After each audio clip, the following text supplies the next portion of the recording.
Je me souviens parfaitement de ce 13 août 2008.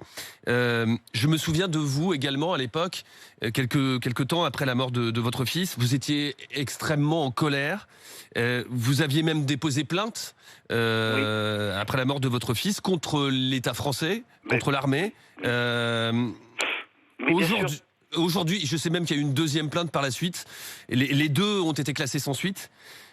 Aujourd'hui, Jean-François Buil, 13 ans après, est-ce que vous êtes encore en colère?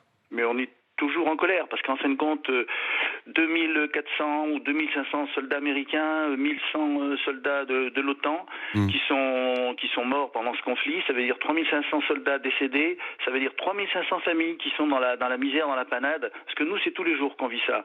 Et voir en fin de compte le résultat, le bilan après 20 années de guerre, de misère totale, et plus de 100, 150 000 morts après civils, des choses qui sont effroyables. On sait bien que quand on fait la guerre, on peut pas faire de guerre sans mort, évidemment.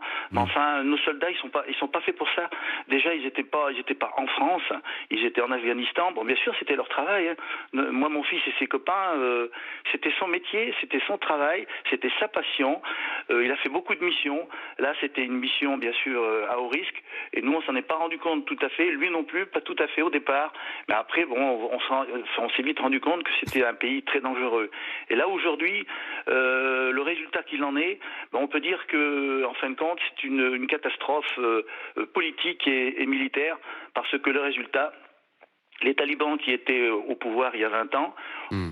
sont partis. Et aujourd'hui, ils sont revenus et ils sont maîtres des lieux. Je veux dire que tout cet argent, ces milliards qui ont été dépensés, ces vies humaines qui ont été supprimées, bah, on peut être qu'en colère. Vous avez le sentiment que votre fils est mort pour rien? Alors, je l'ai déjà dit, Hmm. moi je considère qu'il est mort pour rien, et je voudrais entendre des gens, parce qu'apparemment ça n'a pas l'air de plaire à certains, je voudrais qu'on amène les preuves du contraire. Vous voyez? Parce que Hmm. quand on tire le bilan de cette affaire, ben, ce n'est que des choses négatives. Voilà. Donc c'est Il- pour ça que je dis qu'ils sont morts pour rien. à- Mais ils ont à- fait leur travail, hein.